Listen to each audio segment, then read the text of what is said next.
علیہ السلام اور حوا علیہ السلام جنت میں رہتے تھے تو وہ ابلیس کی دشمنی جو اس نے کہا تھا کہ میں بندوں کو بھٹکاؤں گا، اور اصل تو یہ ہے کہ اللہ نے دنیا کو وجود دینا تھا تو ابلیس آدم کے پاس آیا، اللہ نے ساری جنت کی نعمتوں سے لطف اندوز ہونے کا کہا تھا، ہر چیز کھانے کا کہا تھا، ایک صرف درخت تھا جس سے منع کیا تھا، لا تقربا هذه شجرہ، ایک درخت تھا، اس درخت کے قریب آپ لوگ دونوں نے نہیں جانا، باقی جو کچھ کھاؤ سب کچھ تمہارا ہے۔ اور یہاں ابلیس نے وار کیا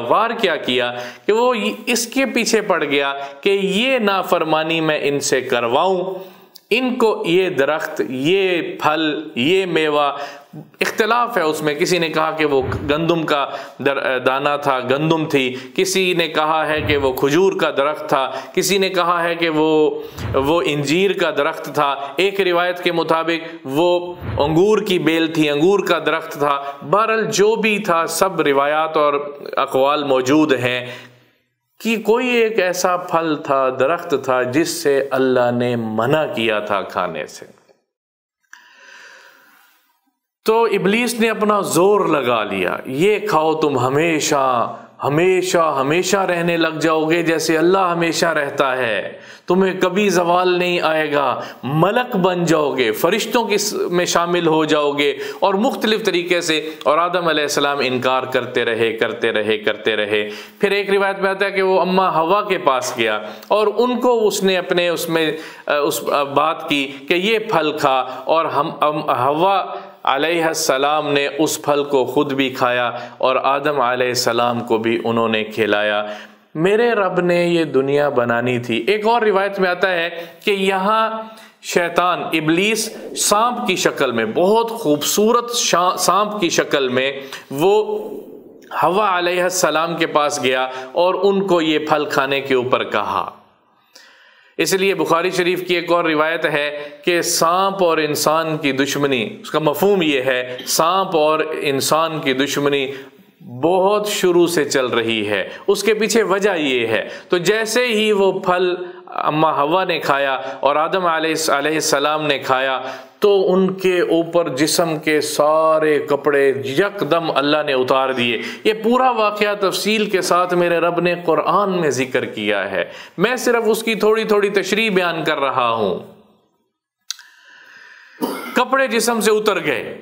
اور بالکل وہ برہنہ ہو گئے، تو ادھر ادھر بھاگنے لگے اور جنت کے پتوں سے، درختوں کے پتوں سے اپنے جسم کو انہوں نے چھپایا، اور میرے رب نے ایک آواز دی کہ اہبتا منہا، یہاں سے نکل جاؤ جنت سے، اب تم نے یہ نافرمانی کی ہے، اب دنیا میں چلے جاؤ اور ہمیشہ یہاں سے اب تم چلے جاؤ ایک محدود مدت کے لیے۔ اور اللہ نے اس غلطی، اس خطا کے اوپر آدم علیہ السلام کو، حوا کو جنت سے نکال کر دنیا میں بھیجا ہے۔ اس کے پیچھے ایک پورا نظام تھا۔ میرا رب تو جانتا تھا کہ دنیا بنانی ہے، دنیا کا نظام چلانا ہے، اور پھر انسانوں کو ساتھ ہدایت کے لیے نبی بھیجنا ہے۔ آدم علیہ السلام کو اللہ تعالیٰ نے دنیا میں سری لنکا میں اتارا۔ ایک روایت کے مطابق آدم علیہ السلام کو دنیا میں اللہ تعالیٰ نے مکہ اور طائف کے درمیان ایک جگہ ہے دحنا، وہاں پر اتارا ہے۔ حوا علیہ السلام کو اللہ نے جدہ میں اتارا ہے۔ ابلیس کو جب نکالا تھا تو اللہ نے ابلیس کو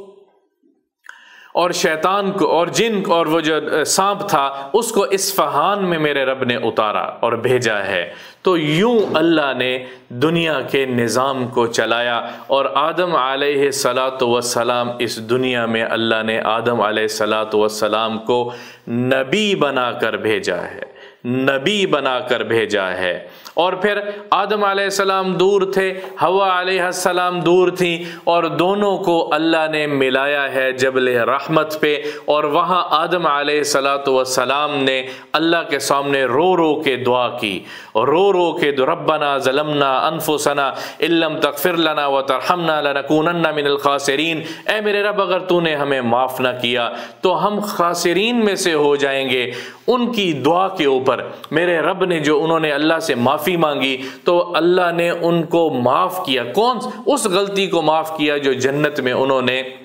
ابلیس کی بات کو مان کر جو پھل کھایا تھا، اللہ نے اس غلطی کو معاف کیا، اور اللہ نے کہا اب تم اس دنیا میں رہو ایک محدود مدت تک اور اس کام کو کرو، اور اللہ کی پہچان لوگ جیسے جیسے بڑھتے چلے جائیں گے اللہ کی پہچان کرواتے چلے جاؤ، اللہ کی پہچان کرواتے چلے جاؤ۔ تو آدم علیہ السلام سب سے پہلے انسان جو کہ اللہ نے نبی بنا کر پیغمبر بنا کر اس دنیا میں بھیجا ہے، اور ساتھ حوا علیہ السلام ان کے ساتھ اللہ نے بھیجا کیونکہ نسل کو چلانا تھا، نسل کو چلانا تھا۔ ادھر سے یہ ہدایت کا راستہ آدم کے ذریعے سے، وحی جبریل کے ذریعے سے وحی کا راستہ چلا، اور ادھر سے ابلیس کے ذریعے سے راستے میں اس وحی کے راستے میں رکاوٹیں ڈالنے کے لیے حضور اکرم صلی اللہ تعالی علیہ وسلم کی روایت ہے، مسند احمد نے نقل کی ہے کہ ابلیس یعنی شیطان انسان کے ہر راستے پر بیٹھا ہے اس کو روکنے کے لیے، خیر کی طرف جائے، اس کی رکاوٹ ڈالنے کے لیے۔ جو اس سے بچ جائے گا وہ کامیاب ہو جائے گا، اور بچے گا کون؟ جو اللہ کی ہدایت کردہ راستہ، انبیاء کی طرف سے جو وحی بھیجی گئی، انبیاء نے جس راستے کو بتایا ہے، جو اس ہدایت کردہ اس راستے پر چلے گا وہ بچے گا۔ تو اللہ نے اب مخلوق کے سلسلے کو آگے چلانا تھا، تو صبح و شام آدم اور حوا سے بچے پیدا ہوتے تھے۔ جو رب 9 مہینے میں بچہ پیدا کر سکتا ہے وہ رب پل بھر میں بچے پیدا کر سکتا ہے۔ صبح اور شام، صبح لڑکا اور لڑکی پیدا ہوتے تھے، شام لڑکا اور لڑکی پیدا ہوتے تھے۔ صبح والا لڑکا اس کا شادی شام والی لڑکی کے ساتھ ہوتی تھی کہ وہ صبح والے آپس میں بہن بھائی قرار ہوتے تھے، اور صبح والا شام والی لڑکی سے شادی کرتا تھا، اور صبح والی لڑکی کی شام والے لڑکے سے شادی ہوتی تھی۔ تو یہ اس وقت کی شریعت میں نظام آگے چلا نسل کو چلانے کے لیے، اور اس طرح سے تعداد بڑھتی چلی گئی۔ آدم علیہ السلام کے ہاں قابیل اور حابیل پیدا ہوئے۔ قابیل کے ساتھ بھی ایک بچی پیدا ہوئی، لڑکی پیدا ہوئی، حابیل کے ساتھ بھی ایک لڑکی پیدا ہوئی۔ حابیل اللہ نے آدم علیہ السلام کو نیک صفات والا بچہ عطا کیا تھا، اللہ کی فرما برداری والا بچہ عطا کیا تھا، اور قابیل نافرمانی کی طرف چلنے لگا۔ حابیل کے بارے میں حکم یہ تھا کہ وہ جو قابیل کے ساتھ بچی پیدا ہوئی ہے، لڑکی پیدا ہوئی ہے، اس کے ساتھ شادی کرے گا، لیکن قابیل نے انکار کیا۔ ایک تاریخی روایت میں کہ قابیل نے کہا کہ یہ زیادہ خوبصورت ہے، میں اس سے شادی کروں گا۔ تو آدم علیہ السلام کو اللہ نے پیغام بھیجا کہ ان دونوں کے لیے یہ صدقہ کریں، قربانی کریں تو ان کا یہ گناہ معاف ہوگا۔ تو حابیل نے اپنے جانوروں میں سب سے خوبصورت جانور تلاش کر کے اللہ کی نظر میں قربانی کے طور پہ پیش کیا، اور قابیل نے وہ جی چراتے ہوئے سب سے کمزور لاغر جانور وہ قربانی کے لیے پیش کیا۔ اس زمانے میں قربانی قبول ہوئی ہے کہ نہیں ہوئی، وہ آسمان سے آگ اترتی تھی، اور جس کی قربانی وہ آگ جلا کر راکھ کر دیتی تھی اس کی قبول ہوئی۔ تو دونوں کی قربانیوں کے لیے جو سامنے آئی تو اللہ نے آسمان سے آگ نازل کی۔ جب آسمان سے آگ نازل کی تو حابیل کی قربانی قبول ہوئی، وہ جل کے راکھ ہو گئی، اور قابیل کی قربانی اسی طرح سے رہ گئی، جس پر قابیل کو شدید غصہ آیا،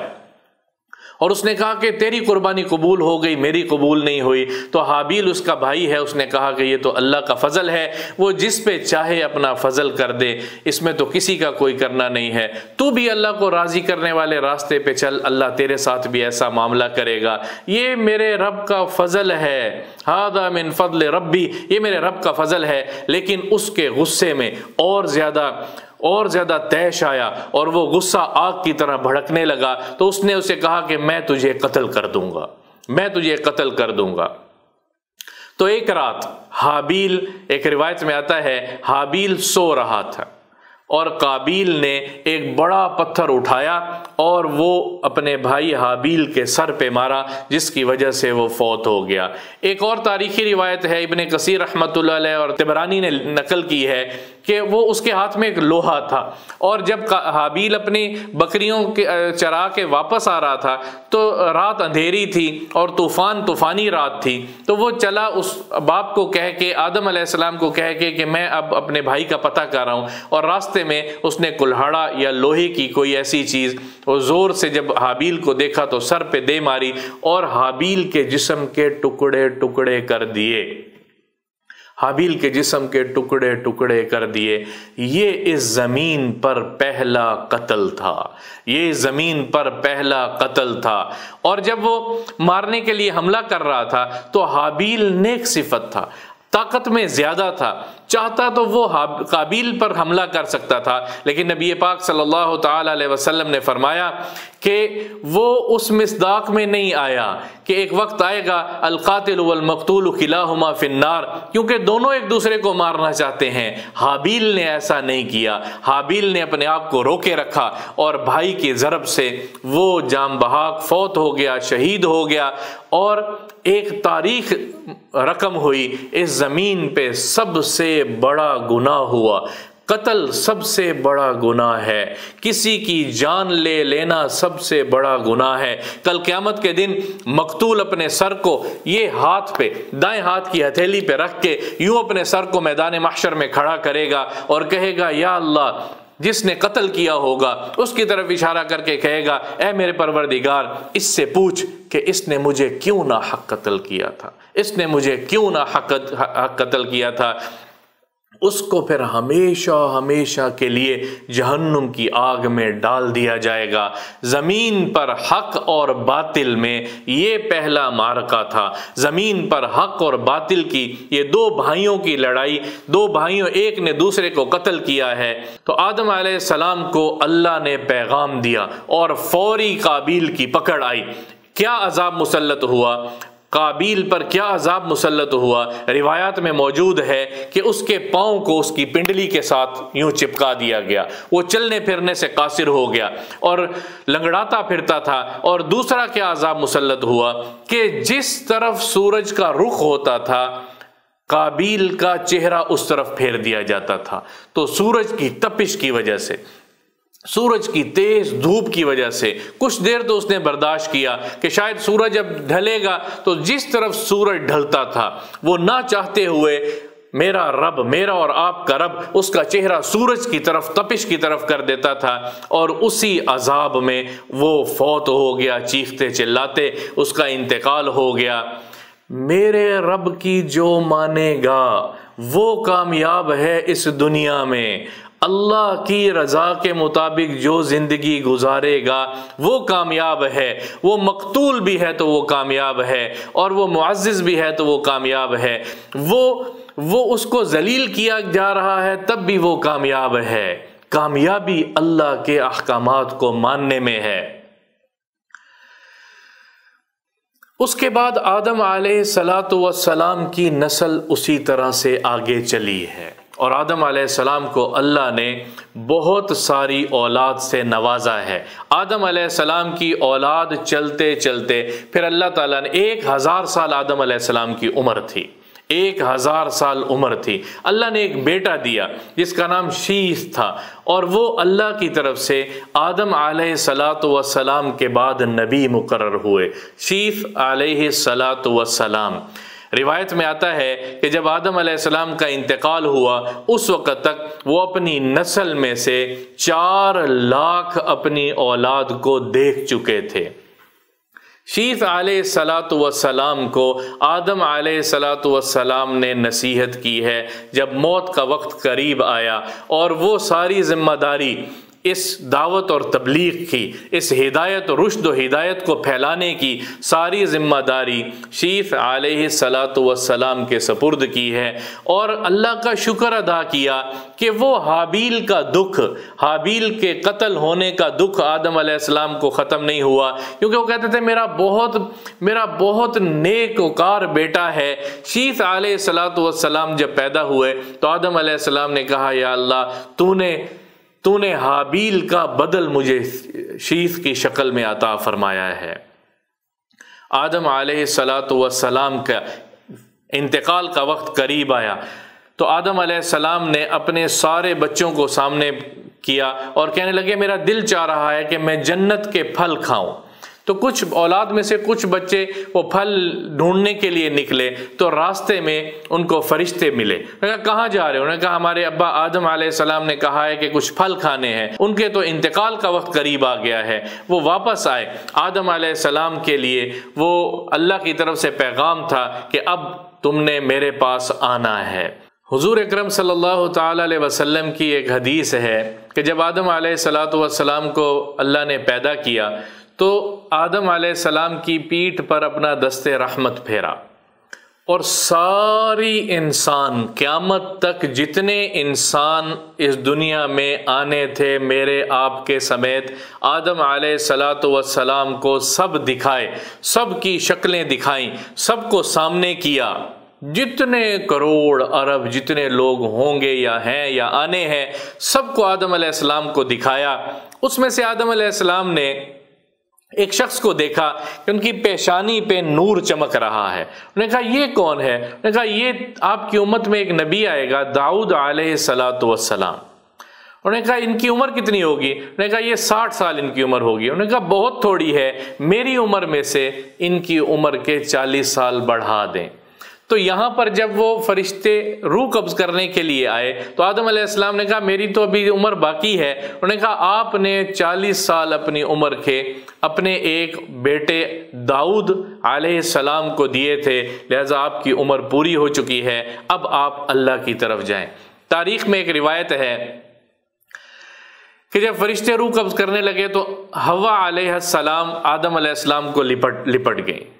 کہ آپ مجھے چھوڑ کے چلے جائیں گے، کیونکہ انسانیت ہے، انسان کے جو دکھ اور درد ہیں اس کی وجہ سے۔ تو آدم علیہ السلام نے ان کو ہاتھ سے پرے کیا اور کہنے لگے کہ مجھے میرے مالک کے پاس جانے دے، مجھے اس مقام پہ جانے دے جہاں سے مجھے نکالا گیا تھا، اور تیری وجہ سے مجھے وہاں سے نکالا گیا تھا، اب میں تیری بات نہیں مانوں گا، اب میں واپس اپنے رب کے پاس جانا چاہتا ہوں۔ فرشتوں نے روح کو قبض کیا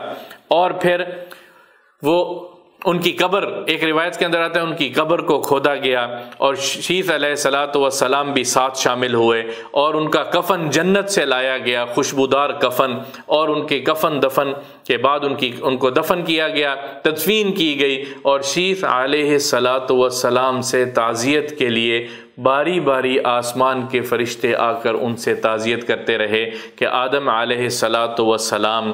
ہمارے جد امجد، ہم سب کے مین کائنڈ، اس پوری main kind, whole main kind کے فادر، وہ اس دنیا سے رخصت ہوئے ہیں۔ آدم علیہ السلام کی قبر کے بارے میں اختلاف ہے کہاں ہے۔ ایک روایت کے مطابق، طبرانی کی ایک روایت ہے، اس کے مطابق آدم علیہ السلام کی قبر سری لنکا میں جہاں ان کو اتارا گیا تھا وہیں ان کی قبر بنائی گئی، اور ایک روایت کے اندر جو زیادہ صحیح لگتی ہے، اس روایت کے اندر آدم علیہ السلام مکہ میں جبل ابی قبیس پر آدم علیہ السلام کی قبر بنی۔ جب بعد میں طوفان نوح آیا تو نوح علیہ السلام نے آدم اور حوا کی جسد اطہر کو نکالا اور تابوت میں بند کیا، اور وہ اپنے ساتھ کشتی میں لے گئے۔ یہ بھی ایک تاریخ کی ایک روایت ہے۔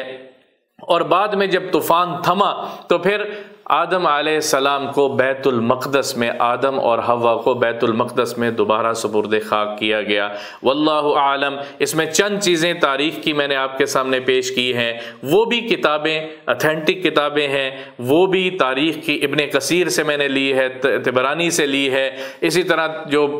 جو قرآن کی تفاسیر ہیں ان میں کچھ روایات ہیں وہاں سے لی ہیں۔ کوشش کی ہے کہ صحیح صحاح ستہ سے جتنا ہو سکے اس کو بیان کیا جائے، تاکہ ہماری نسل کے سامنے ہمارے انبیاء، ہمارے جد امجد حضرت آدم علیہ السلام کی زندگی سامنے آئے۔ آدم علیہ السلام نے اس دنیا میں زندگی گزاری اور رشد و ہدایت کا کام کرتے ہوئے اس دنیا سے شیخ علیہ السلام کے سپرد کر کے وہ آگے اللہ کے پاس رخصت ہو گئے، اور اسی طرح سے یہاں سے سلسلہ چلا ہے انبیاء کا، وہ سلسلہ کہ جو اللہ نے خود کہا ہے نحن نقص علیک احسن القصص، ہم آپ کو احسن قصص سنائیں گے۔ سورۃ یوسف کے شروع میں میرے رب نے کہا ہے، اور عبرۃ لأولی الالباب، ان میں عبرت ہے۔ اللہ سناتا ہے پہلے کے قصے بھی اور بعد کے قصے بھی۔ ان قصوں کو ہم سنیں، ان قصوں کو ہم اپنے بچوں کو سنائیں۔ یہ ہے ہمارے آئیڈیل، یہ ہے وہ زندگی جو اللہ نے اتاری تھی، جس سے دل بدلے گا، جس سے زندگی بدلے گی، جس سے ہمیں اپنے راستے پہ چلنا کیسے چلنا ہے۔ ایک چوتھائی حصہ میرے رب نے یہ قصے سنائے ہیں۔ ایک قصے سنانے کا مقصد کیا ہے؟ اللہ صرف قصہ نہیں سناتا، اللہ تعالیٰ قصے سناتا ہے مختلف قرآن میں، یہ قرآن سے مختلف جگہوں سے میں نے اکٹھا کر کے آپ کے سامنے یہ بیان کیا ہے۔ قصہ سناتا ہے، پھر اس کے ساتھ تھوڑا سا قصہ سنایا، اور پھر آگے جو مقصد کی بات ہے وہ مقصد کی بات کرتا ہے، اور وہ کیا ہے؟ اللہ کو پا لینے میں ہی دنیا اور آخرت کی خیر ہے۔ وقت کے نبی کی بات کو جس نے مانا وہ اس دنیا میں بھی کامیاب ہوگا، اور مرنے کے بعد بھی ہمیشہ کی زندگی اسی کی ہے۔ میم school 67F opposite Gourmet Bakery, Johar Town, Lahore. Phone 0320 670 1616 042 3522 859 0231 8710 1071